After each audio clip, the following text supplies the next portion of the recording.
it is believed to be largely about sex and erotic and sexual positions. Your book tells that it is much, more than that. So you have to understand a woman at the mental level, at the psychological level, and at the physical level also. If you do that, not only you loses the respect of women, you lose the pleasures of love also. Right. Something if we see today, women expressing her desire, we may still say, we may ask, questions about her character. Violation of modesty. Text written thousands of years ago says that the women has the equal right to pleasure and to express her desires. So, you will enjoy that intimacy and the pleasures of the intimacy only when the two are complementing each other. During the Rig Vedic times, women enjoyed much higher position in society. Women could choose whether to marry. Everything that male did was glorified. Everything the female did, I think it was taken for granted. Arthashastra talks of the punishments against the sexual crimes, and we are still debating on the punishment to be awarded for this rape and all. Arthashastra has professed death also in the case of male physically assaults. A state is not able to protect its women, it will lose respect amongst the people at large. If you don't obey your husband, that is a sin. And when you talk of obeying your husband, you have to understand the husband also, what he wants the woman or the wife to obey. It is the duty of the wife to offer sex to the husband. Right. You have to understand, you have to take into consideration her consent also. And if her consent is not taken, it is her modesty, it is violating her modesty. Absolutely. Violating her dignity. Namaskar, good afternoon, and welcome once again to Kitabi, Baatein podcast. I'm your host, Abhishek. Friends, today we are talking about a topic which has assumed significance in the last couple of decades, but this is a topic which has always been relevant. We are talking about feminism, and interestingly today we will be discussing not just feminism as we see today, but also the ancient feminism. What does feminism mean in the context of India? What does feminism mean in the context of Hindu religion? Do Vedas talk of feminism? Does Manusmriti talks about the rights of women? Does other epics, Ramayana, Mahabharata, they teach us anything about feminism? Today I am joined by Mukul Kumar, a civil servant currently working with the Ministry of Railways, who has written this amazing book, Women in the Womb of Time, Unveiling Ancient Feminism. Mukul, pleasure to have you on Kitabi Baatein. Thank you. Thanks a lot. Yeah. To start with, I wanted to ask a civil servant working with the railways. You wrote, well, it's not at all uncommon for civil servants to write books. You wrote novels, poetries. How come this serious topic of feminism, and that too ancient feminism? At the outset, let me tell you that before I became a civil servant, I was a student of history. So my academic upbringing has also got a lot to do with the journey of this book. And when I started, writing, when I took to serious writing, you can say, my literary journey started from poetry and then fiction. So this takes me back to the year 2017-18 when I was doing a program in public administration at IIPA. That is a program meant for civil servants and defense officers. So that curriculum demanded writing a dissertation on some theme of social sciences. Okay. So I grabbed that opportunity. It's not that I just chose a subject. Being a student of history, I have always felt fascinated with feminism, and feminism is such a strong sociological phenomenon that any sensitive individual, more so in the case of a history mind, to remain unaffected by this strong sociological phenomenon. So, and what really aroused my curiosity about feminism, where has it come from exactly? What is the genesis of feminism? Why don't we talk about masculinism? So I wanted to understand the civilizational and historical context of gender discrimination. So that was the point. That curiosity actually, propelled me on through this journey.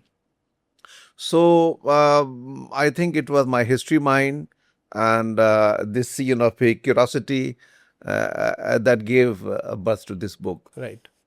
So, as I went through your book, the way I see it right now, when we talk about feminism in India, तो जो debate है, it has become a bit left-leaning, and we are seeing every day that scholars coming and saying that Indian society or Hindu society in particular is, gives a message of being anti-women. There are instances they quote from Manusmriti and other texts which say that this is ingrained into our system, it's ingrained into our psyche, and it's by and large our culture religion is against women.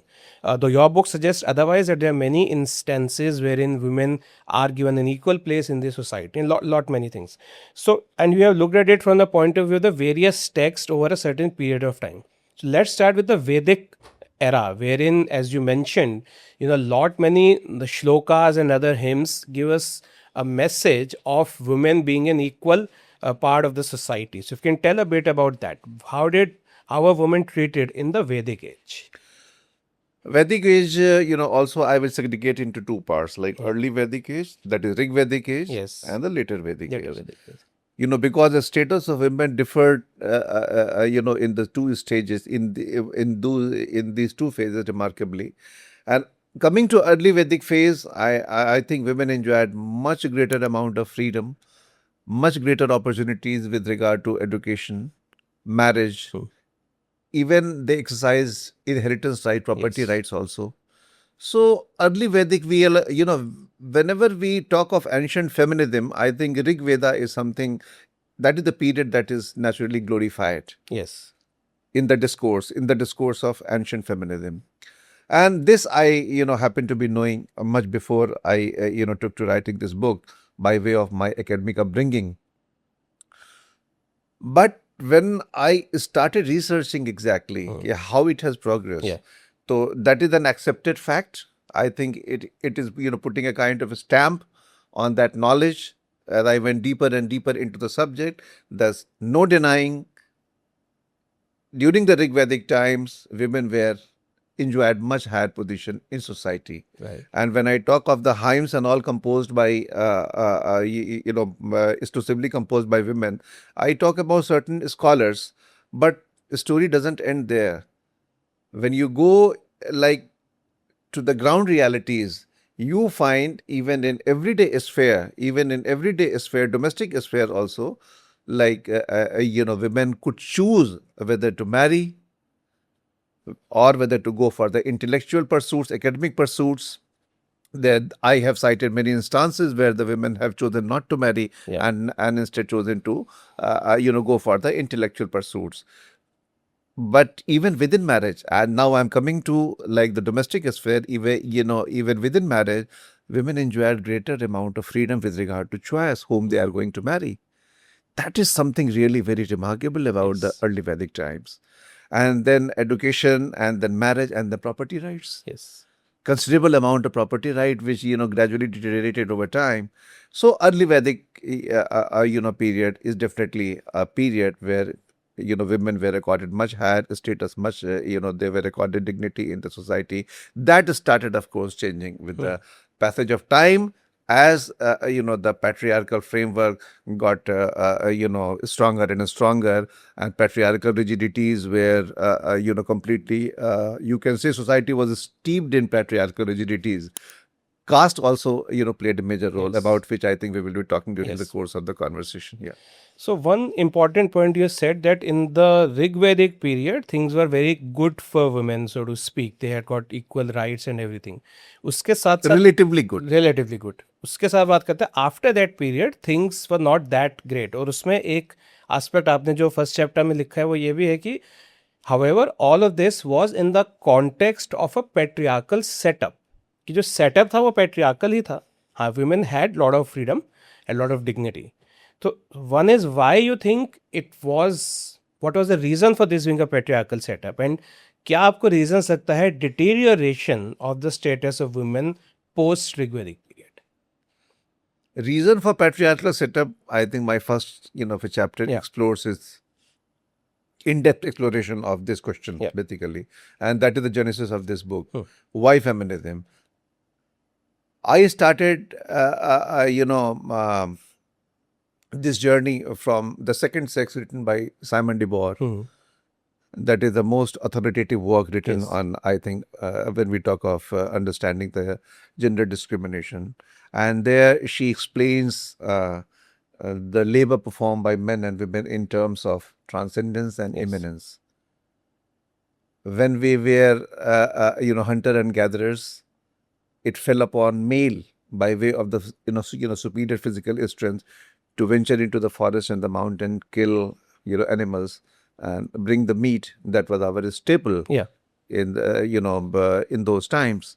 And it by way of the demands of maternity, it fell upon women to remain confined in and around the shelter. Right. At most, besides breeding children, raising children, they were supposed to collect some edible, plants and fruits in and around the In shelter. around. But as So we say, that, घर की चार दीवारी में. हाँ हाँ, Yeah. घर की चार दीवारी या थोड़ा उसके Right. आसपास, in and around. When I say, I mean that. So this division of labor took place. Simon de Beauvoir brilliantly explains like why the labor performed by men was transcendental. Mhm. It was because the labor they are performing that is external to their biology, they are, venturing out, they are crafting tools, they are making weapons, they are trying to overpower the environmental hazards, they are trying to annex nature. So all these, all these endeavors are external to the biology, Yeah. and that is glorified. Right. And that she explains, with this term of transcendence. Right. And the labor performed by women, remain confined, to their biology. It was extension of their biology, you can Yes. say. Okay, raising and breeding children, it's very much, is the outcome of your biological, constitution. So naturally, not only that division of labor took place, value judgment of that labor Right. also took place there and then. So it was a brilliant exposition. And the second then, stage was exploring Engel's, book on theory of family and private property. Right. And how he goes on to explain that man's anxiety to ensure that his property is passed on to his heir only started restricting the freedom of women, because that was the anxiety to ensure the biological purity of the progeny. And naturally, in the early times of the community living, women were free to go out. I have I think cited instance on this book Yes. about the mythological genesis of marriage also, Right. Uddakala and फिर Shweta Ketu. And historically, I think Engels very particularly explains, because from nomad hunter we became a civilization, and civilization, one of the hallmarks of civilization is agriculture, Agriculture. irrigation and agriculture. So the moment agriculture came, farming, the concept of farming was there, and the moment of farming came, the concept of territorial expansion. Ki this is my farm. My farm and my land and my Ownership, sense Yes. of ownership of the land came, and then territorial expansion. There also, I think, male were looked at with the lot of respect and dignity, because they were the ones who were crucial to expanding their territorial possession. So everything that male did was glorified. Everything the female did remained, I think it was taken for granted, like it is not they are Right. performing nothing great. Then after Engel, I think there is another scholar, Lise Vogel, also I have cited how she has brought out.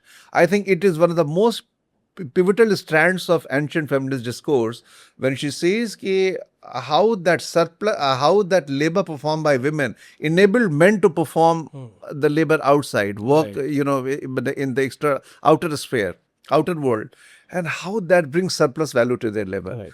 Marxian historical materialism and class struggle is based upon this concept of surplus value of the of labor.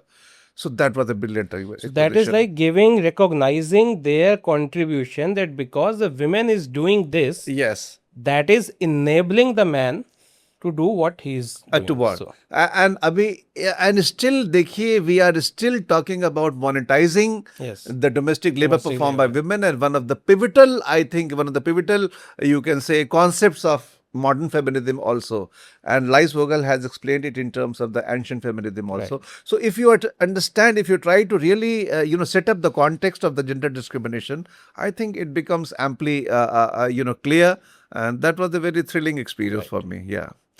So, in your book, as I can see, feminism, you basically talked about the journey of feminism in India, starting from the Rig Vedic era. There are textbooks which have defined what feminism is, which have defined what a woman's rights are, and we see a lot of contradictions. तुमने शुरुआत में से कहा था ऋग वैदिक and post Rig Vedic period, the idea about women's agency is a little different. Then we move to texts like Arthashastra and Kama Sutra. Now, Kama Sutra was like an eye opener, I must say, because very few people actually have that level of understanding. But let's move to Arthashastra, which calls for a broader role, but not everything is, you can say, is can be looked at in a positive sense about the woman. So, if you can tell us a bit about Arthashastra, what period it was, written in, and what it actually talks about agency for women. Arthashastra, the general impression is that it is a treatise on statecraft and Yes. polity. That is how Arthashastra Is generally viewed as. has been received. Yeah. And even before taking up Arthashastra for feminist examination from the feminist perspective, I was also not very confident. Okay, it was only sheer curiosity that that plunged me into Arthashastra, the text from the feminist point of for the examination from the feminist point of view. Arthashastra, basically, you have to understand the basic inspiration, or you can say motive behind Arthashastra. Arthashastra is a text that is meant that professes everything that strengthens state. Yes. And it is about statecraft. It because, is yeah. it is primary. Prime. That is the primary motive, that state should be strengthened, Right. and all the resources should be deployed towards the strengthening of the state. And when see all the resources include the human resources also, and we talk of the human resources, male and female, both are part Correct. of it. It's not that Arthashastra professes in a very conscious way something like Narivad, something like feminism. Right. It is an incidental thing that women came to enjoy much greater, freedom, because the females were deployed in the various, segments of not only economy, but I think polity also. Yes. They were deployed as intelligence officers, they were deployed as spies also, yeah. and they were courtiers also. So, and besides that, they were, deployed in the weaving industry also. Yes. Heavily, heavily. Weaving industry is okay. They got economic freedom by way of being deployed, and their labor now, since that was external to the biology, Yeah. that was accorded dignity. Coming to spies, intelligence officers, their sexuality of women was exploited. So even though they could get to venture out of the domestic sphere, domestic confines, but that freedom, that economic freedom, and the freedom of movement, that didn't match, that was not commensurate with their social status somehow. No. Because it was the sexuality, which was there in the center. But economic weaving industry, of course, I think that was accorded much dignity.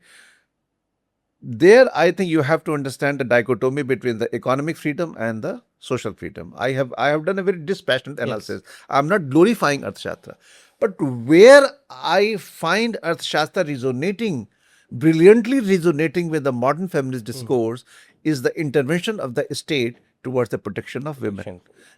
Arthashastra is talking about protection of women from the sexual harassment in the workplaces when they deployed in the weaving industries. Severe punishment for the male who, harassed women. Arthashastra talks of the punishments against the sexual crimes, punishment for the sexual crimes against women. We are still debating, we are still grappling with the, sexual crime. Yes. And we are still debating on the punishment to be, awarded for this rape and all. Arthashastra has professed death also in the case of male physically assaults of women. So I think, and like that several, and Arthashastra says, if a state is not able to protect its women, it will lose respect amongst the people at large. The motive again is the state. The respect of a state, dignity of a state, that authority of a state, it should not be diluted. The Arthashastra talks of protecting, women. But that again serves the interest of women here. So, Arthashastra, जो state intervention है, and right now we are talking about feminist governance. Yeah. State is intervening. Earlier we talked of positive discrimination by the state in the context of only scheduled castes and scheduled tribes. Yeah. Now gradually we graduated to adopting protective discrimination towards women. Women, right. But the reservation for women, not only like in the political sphere, also we are still debating on the reservation bill and all. Element, yeah. So, and lot many policies you can say that are being postulated and framed in order to promote the gender equality in society. Right. So Arthashastra brilliantly came to resonate with the modern feminist discourse also. Right. It was in fact a mirror of the modern feminist discourse. Right. And here Arthashastra emerges as a victor. It was as a student of history, as a writer, I think it was one of the most satisfying explorations during the course of writing this book. Interesting. And I think one of the things which was striking is that women is being talked about, you can say, as a kind of economic agent. It can work and it can generate income and everything. Typical of a capitalist system, because herein we value people on the basis of, say, their productivity or their earning. If I talk to a capitalist or an economist about today's world economy or Indian economy, they will talk about a woman again in terms of the economic value. Because whether they work or they do not work. Yes. And we often talk about, the participation of women in labor force has reduced, especially since the post-COVID period, which many economists highlight to be a cause of worry, because that means the income overall is not, growing at that level. So somewhere you can see there's a similarity between the capitalist thinking of today and this particular, agency being given to women for reasons, you can say practical reasons. So this is what the Arthashastra covers. Now, coming to Kama Sutra, which is often, you can say, in some ways a controversial text or a text which is perceived as restricted to sex and erotica. That this is what Kama Sutra talks about. That is how it has been interpreted. That is how it has been glorified, or whatever way you look at it. But it is largely believed to be largely about sex and erotic and sexual positions. Your book tells that it is much, more than that. It talks a lot about women, their safety, security, their rights. So if you can tell us a bit about Kama Sutra and how it deals with the situation and rights of women. Very rightly, I think you brought out how it has been completely associated, identified with sexuality. Yes. and erotica. So before I reflect on how it is not confined to only the sphere of sexuality, let me bring out the brilliance of Kama Sutra while remaining in that context of sexuality. Yeah.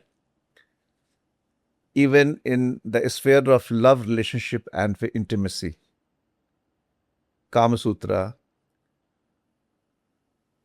professes in no uncertain terms the sensitivity towards woman, her consent, how softly she is supposed to be handled, because of year of naturally women are delicate, supposed to be delicate creatures.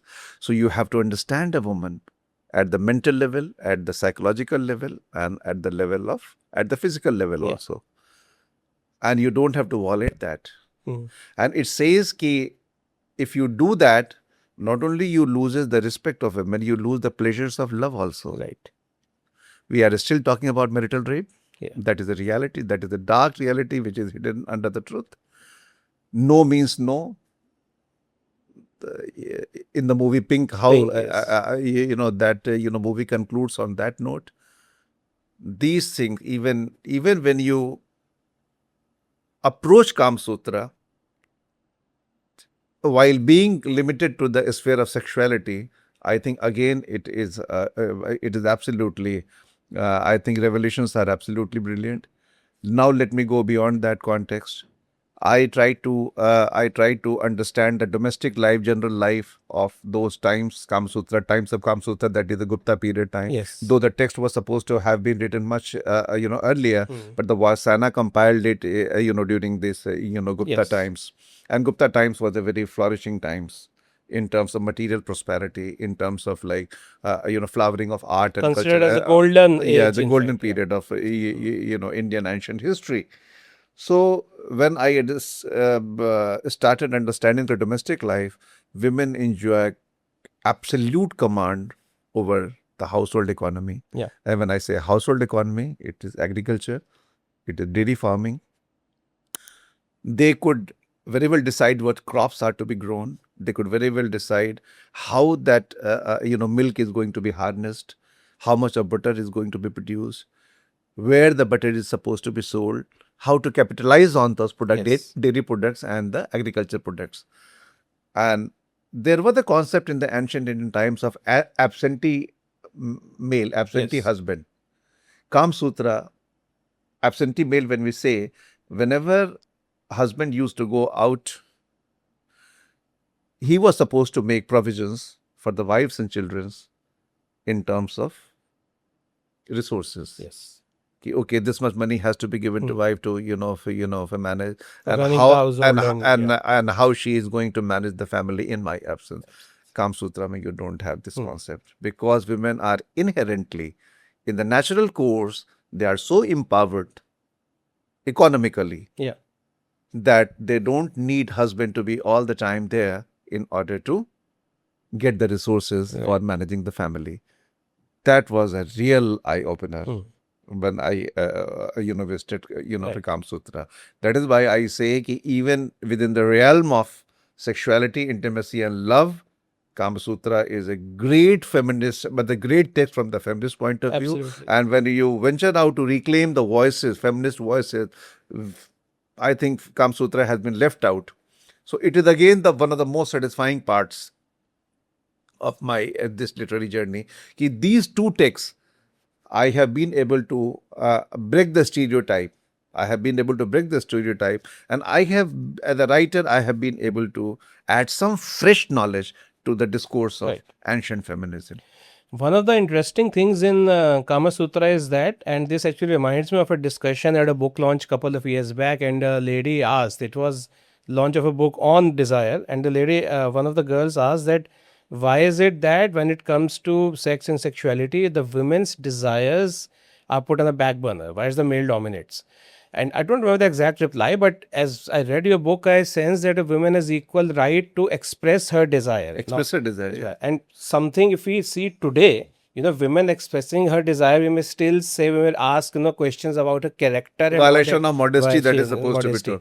But this text written thousands of years ago says that the woman has the equal right to pleasure and to express her desires. Express that, yeah. So I think that is one of the key takeaways if we take it from the Kama Sutra, and it's that it's not that it's all about sex and pleasure, but that has to be done in a proper manner. And it's not only one-way street. That sex is about giving pleasure to a man, and it's a woman's duty to obey what her husband wants. So what would you say about that? Exactly. And I have brought this aspect out through the technique and tool of debate and dialogue. Yeah. Because in the Greek times, Socrates was a master of this. Yes. Socrates was of the view that truth doesn't have to be told; it has to be established through debate, dialogue, and logic. Yeah. Kama Sutra, when I started exploring, and I think it took quite a while for me, how to articulate it, how best to convey it to the readers. Then I thought, okay, let me adopt this tool, because this happens to be the most effective tool to bring out the autonomy and agency of women. Yeah. But if in this realm, and you are talking about like how they are talking about expressing their desire. Yes. I think you must have got it. You must have gathered this knowledge through the debate and dialogue chapter, where the two courtesans are discussing in the conversation, and one of them says, who is steeped in the very conservative mindset, that okay, let us not express our desire, and how the younger one says, we should. good. And another aspect which I would like to highlight is the balance they use. They were so intelligent and they were so pragmatic. They were so practical. They knew how to that tide but how to figure out the middle path between emotion Yes. and reason, because as courtesans that is your profession. Yes. But how best to get that emotional satisfaction Correct. also, and while getting that emotional satisfaction, how to guard your financial the needs also. Yes. So money should have also come, but not raw money that doesn't bring you any emotional fulfillment. So you can that brings out that holistic thinking of women, that intellectual maturity of women, even while practicing, even while being in that profession, how intelligent they were, how sensitive they were towards their daily needs and fulfillment. Yes. When we talk of fulfillment through money, material fulfillment, we at times we tend to sacrifice the emotional fulfillment also. Yeah. But they were able to have that aspire for that holistic fulfillment. There I think again Kam Sutra and erotic, okay, and when it is for us to understand at a very simple level, at a very plain level also, ki you will enjoy that intimacy and the pleasures of the intimacy only when the two are complementing each other. It can't be one way. It can't be forced, right? Absolutely. If it can't be forced. So Kam Sutra, I think, in many ways, tells you that. Absolutely. So we talked about the literature which broadly is, showing a positive attitude towards women. If we talk about Manusmriti, yeah, Kam Sutra and Arthashastra, not only, I think, these are the rich fodder for the feminist discourse, Yes. ancient feminist discourse, but they gave me the rich fodder for modern feminist discourse Yes, also. I absolutely. explained to you how Arthashastra resonates with the modern Indian feminist discourse, and that way Kama Sutra also, of sexuality and even in the domestic sphere, Right. how it resonates is still, because again you are seeing when women are not, earning, how they are not being accorded dignity in the modern society also, Absolutely. and how government is promoting that women are educated, women go out and work, and that financial independence will earn them the dignity The also. dignity. Absolutely. So that is whenever that is in the center of the things. Yeah. So these two texts, I think, where the exploration of these two texts was satisfying that way also. Absolutely.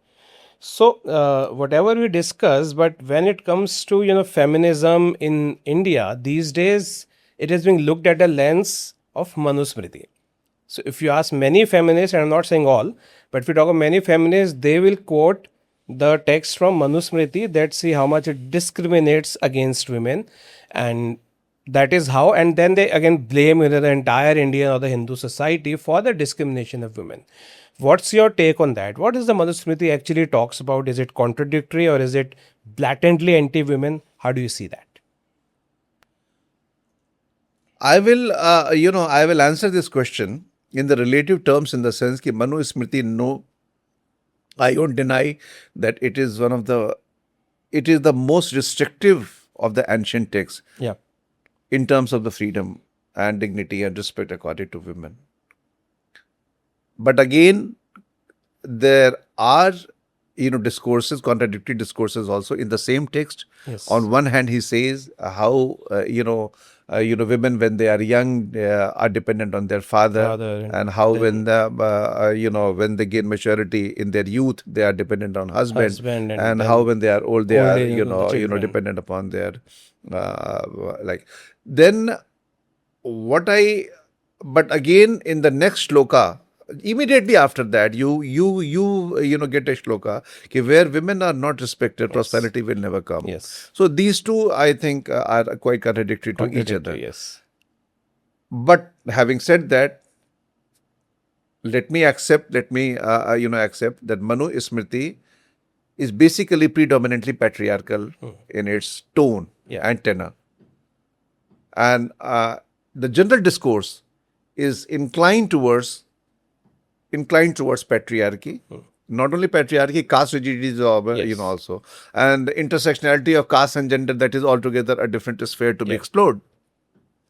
But why Manu Smriti came on to be demonized later also, that takes me to the translation of Manu Smriti into English by the British, by William Jones in 1770s, and there was a distinct colonial objective behind that. The British government was trying to do two things. The British were trying to do achieve two objectives, you can say. The first objective was to enhance their legitimacy Yes. by a way of adopting personal laws. Right.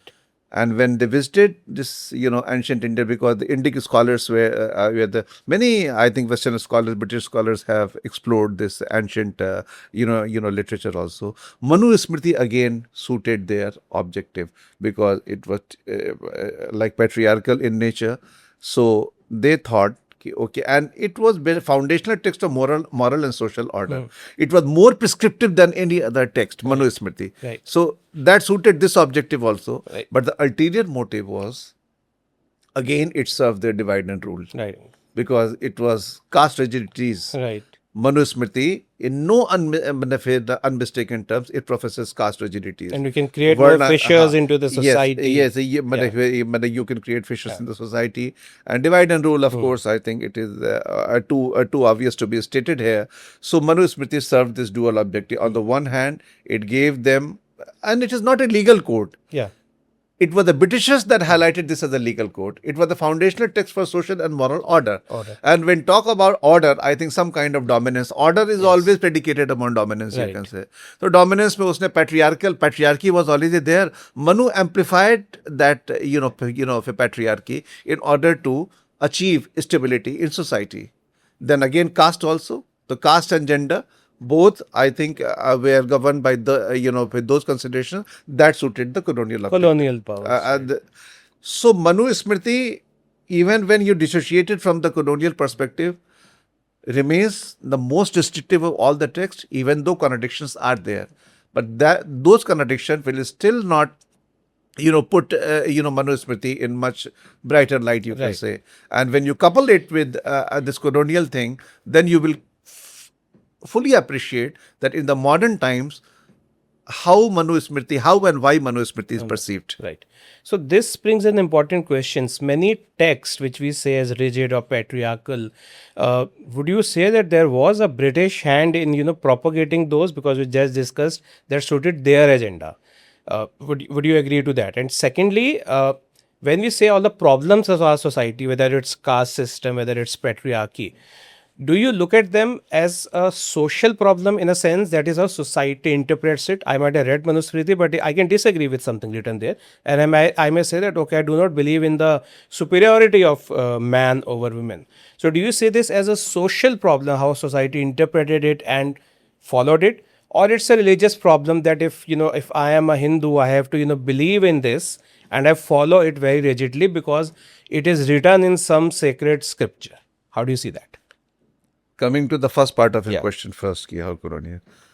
The story of the British adopting certain ancient texts in order to frame laws, what we call Hindu laws, doesn't end with William Jones' translation of Manu Smriti. Right. It goes after the death of William Jones. It goes much beyond that. Henry Colebrook was a scholar who was assigned the task of translating the other texts also, and he translated Mitakshara and Deyabhaga. And these two texts are the commentaries on the Smriti. Yagyavalkya. We have range of Smriti. Yagyavalkya Smriti, Narad Smriti, Brihaspati, Smriti, Baatein Smriti. So Yagyavalkya Smriti, commentary on the Yagyavalkya Smriti was translated by Henry Colebrook. Yes. And Mitakshara and Deyabhag was, another commentary written on the Smriti. Translating, and he again translated these two texts because they were, like Manu Smriti, they were predominantly inclined towards patriarchy. They again took that discourse of Manu Smriti forward, and Anglo-Hindu laws, which the British needed, were very much, I think, provided, you can say, or offered by way of the translation Yeah. of these two texts. So it was a very conscious objective of adopting certain laws, certain rules through by which they could govern the They basically society. cherry picked what was important for them What to was important strengthen from their them? rule. Yes, yes, Right. yes. So I think, and the objective was dual, as I'm always Right. saying, कि यहाँ पर उनका दोनों काम हो रहा था दोनों काम हो कि रहा चलो भाई एक्सेप्टेबिलिटी भी हमारी Right. बढ़ रही है दूसरा कमिंग टू कि how society whether it was really I think it was only the religious sanction behind this patriarchy that was instrumental, or society by and large had come to accept. In those society, the way I think you have to, before Hinduism, you have to talk about the Brahminical traditions. Yes. The way Brahminical traditions have progressed and the way Brahminical traditions have gradually, I will not say degenerated, I will say rather, I will use the term metamorphose, because Hinduism is a much wider concept. If you Yes. understand, if you, you don't have to look at it very, very, with very mindset. That is a different realm. I will not go into that. But the way Brahminical traditions gradually came to be, came to progress on. So patriarchy was a given thing. I have already, explained to you Yeah. how religious sanction was not behind gender discrimination. But when you have to thrust something on, on society, when you have to convince people at large about certain system, I think nothing works better than the religious sanction. Right. A divine messenger saying Yes. something being told to you in the name of God Yeah. carries instant sanction, Right. currency and sanction. That gains currency very fast. Right. That is what exactly has been done, because these two texts, not only these two texts, range of Dharmashastra, text Manusmriti, and later Vedic, text. These texts profess patriarchy, which had not emerged from any religious, consideration, social consideration, prime social consideration, and civilizational, context. I have already explained to Yeah. you. They were later on. They adopted they assumed the sanctity of, you can say, some kind of religious laws Right. also. So That kind religion of thing that was has happened. used as a kind of tool to spread the message, because if I bring that religious angle, people are more likely to follow it. That it's Follow it. written in our scriptures, so Like, it's in Dharma Shastra, ki if you don't obey your husband, that is a sin.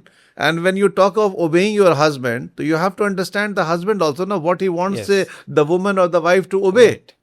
It is absolutely, Absolutely. if it is absolutely irrational, Right. why will wife, Why would anyone do that? Absolutely. wife, like you told ki it is the duty of the wife to offer sex to the husband. Right. You have to understand, you have to take into consideration her consent also. consent also. And if her consent is not taken, it is her modesty, it is violating her modesty. Absolutely. Violating her dignity.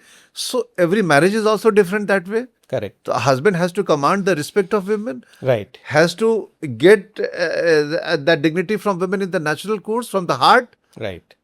Absolutely. It cannot come through force. Right. So that is where I think this, religious texts have served that purpose. Right. That, okay, they have completely, you can say, indoctrinated the mind of Right. women.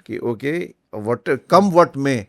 If you don't obey your husband, it is a sin. If you commit the adultery, it is a sin.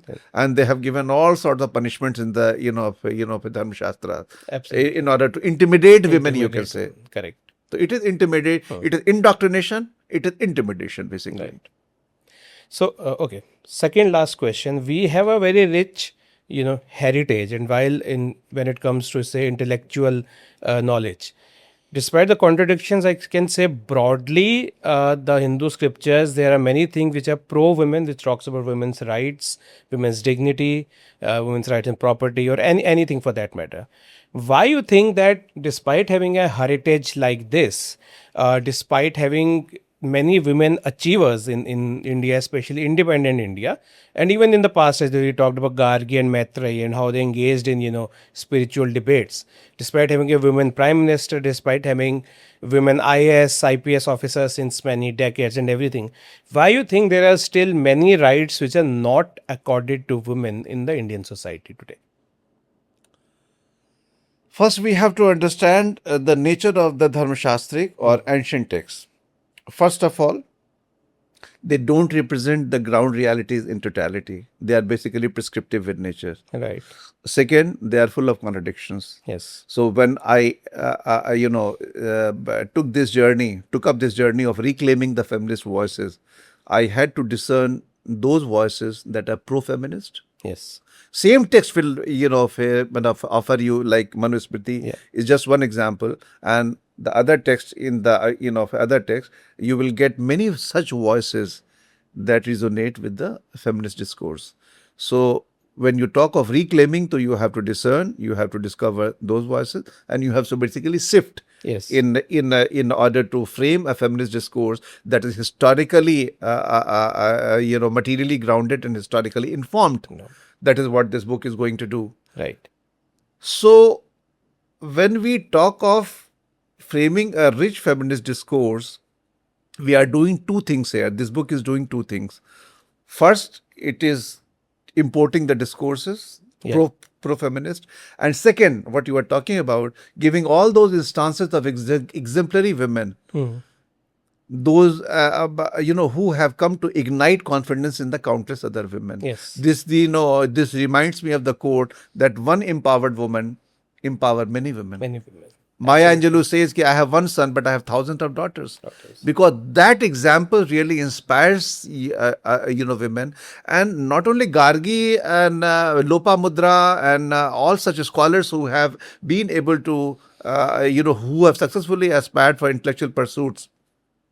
There have been women at the ground also, in day-to-day life, domestic life, they are negotiating power. Yes. Absolutely. They are invisible. They are not highlighted. But let me tell you, they are inspired by such women who have come to earn name, fame, and popularity. Correct. Not only in the ancient time, you don't know one how one Lopamudra must have given that confidence to take on the patriarchal system. Absolutely. Amongst the women who are not known to us. But I think I have been able to evidence that also through Kama Sutra text, Right. how domestic is fair. So you just don't know in day-to-day life, how women have been inspired by such examples. Second, Dharmashastric text or Brahmanical text, you have to understand. First, they don't represent the ground reality in totality. Second, they are full of contradictions. Yes. And third, they don't represent the entire geographical, territory. We talk about the heterodox literature here. Heterodox literature came to influence the eastern part of the country. Yes. Buddhism was, I think, sweeping across Bihar and Bengal. How I have brought out कि those realities are completely, remarkably, drastically different from the realities of the Brahmanical, regions, you can Yes. say. So geographically also they don't represent that. Then third, texts don't represent the ground reality. Ground realities. Numismatic sources, if you examine, epigraphs, if you examine, they will tell you a very different reality. Women dancing, making merry in the park, going out, and then the queen, even the queen performing Ashwamedh Yagya, Yes. that was supposed to be the preserve of male kings. Yes. They have done that. Women making donations. That speaks volume on the autonomy they could exercise, of Correct. financial autonomy they could exercise. Right. So when you blend these non-literary sources with the literary sources, you come to understand not only how reality was different, you come to appreciate the limitation of these Brahmanical texts also in conveying the realities. So it goes that way. It was geographically also not representative, contradictions also. And then you have to understand it, when you blend it with the other sources also. Right. So those texts cannot be taken as the only source of, understanding the situation. It is basically prescriptive in nature. Correct. What was actually existing, it Right. may not reflect. Not reflect that. Absolutely. It will reflect what is the writer's mind. It will reflect writer's mind also. The writer wants this should be adopted. It should be adopted, but how well, how deeply, how widely that it has been implemented. Yes, I think that is the $1 million question. Yeah. Great. So last question is, what do you think a modern Indian feminist, what he or she should take away from this book? Modern, feminist, I think brought out how many things still resonate, how many things are still relevant, valid in the terms of feminist discourse also. What I want the modern feminists to appreciate is that modern Indian feminism has not taken genesis from the colonial regime, early 19th century, when women reforms were sweeping the country, and those reforms were supposed to have taken place under the halo of white man's burden, civilizing mission of the British regime. Raja Ram Mohan Rai talking of abolition of sati, and then Ishwar Chandra Vidyathakur talking of widow remarriage, and then Jyotiba Phule, Savitri Phule talking about women education and all. So these reforms were very constructive reforms, not denying, but they were supposed to have taken place under the civilizing mission of the British regime. So one appreciation has to be there. Secondly, not only Indian feminism, what I want to convey through this book, that you have to visit our ancient literature, our ancient historical sources also, in order to understand the genesis of modern Indian feminism. And that is what reclamation and the resurrection and the revival of the voice of feminist voice is about. And not only India, let me state a very universal fact. Every society in the world, when gender discrimination was germane to the ancient time, germane to the times of the genesis of human civilization, so where there is discrimination, there has to be dissent, there has to be defiance. So you have to trace that dissent and defiance in the cultural roots of each and every individual society, rather than talking about this Western feminism and trying to cover every painting of everything with a single brush. And second thing, that feminism is not competitive in nature. As a concept, it is based on completely complementarity. And when we say complementarity, I think you don't have to go far to seek the evidence. Procreation of humanity is taking place by way of the cooperation of both the sexes. Correct. So it is like like I explained to you how the performed labor by women, even when we're not working outside, enablement to perform, that brought surplus value to the labor of men. So it is all about complementarity, and Western feminism somehow has been based on the spirit of competitiveness. So our feminism is not competitive; it is based on complementarity.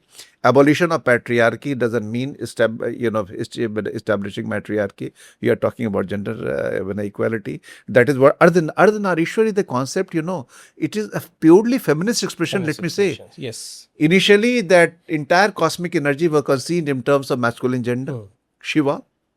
And then came the neuter gender, Brahma, then we told. But when we wanted to discover some concept that could promote, that could profess gender equality, we came out with the concept of Ardhanarishvara. Ardhanarishvara is like conceiving the entire cosmic energy in terms of two distinct half, male and female. And when we say two distinct half, they are absolutely equal to each other. That is how Shiva Shakti as a concept, and that is the concept that is still surviving. I must say, we are worshipping Durga also. We are worshipping Shiva also. So from the religious point of view, also, I think Ardhanarishvara is the feminist expression. You can say. So I think these appreciation has to be there by the modern, this feminist. And texts like Arthashastra and Kama Sutra have to be visited, have to be explored more deeply, extensively. I have just started this journey. It is an invitation to the academics and the scholars to further explore and amplify not only the ancient feminist discourse, but amplify the modern feminist discourse also. Much knowledge, much wisdom is waiting to be tapped, waiting to be discovered, which will really amplify the modern feminist discourse, I must say. Absolutely. I think that was some great food for thought and a wonderful time to end the session. Mukul, it was, I would say, not only is your book an amazing read, but this session, one of the best I ever had. All those who are watching this is no doubt a must-watch podcast. And yes, this is indeed a must-read book. Whether or not you believe in the ideas related to feminism or whatever, this is a book which must be read by everyone. Mukul, thank you so much for it. Thanks so much. It was really a very satisfying discussion. Yeah. Thank you.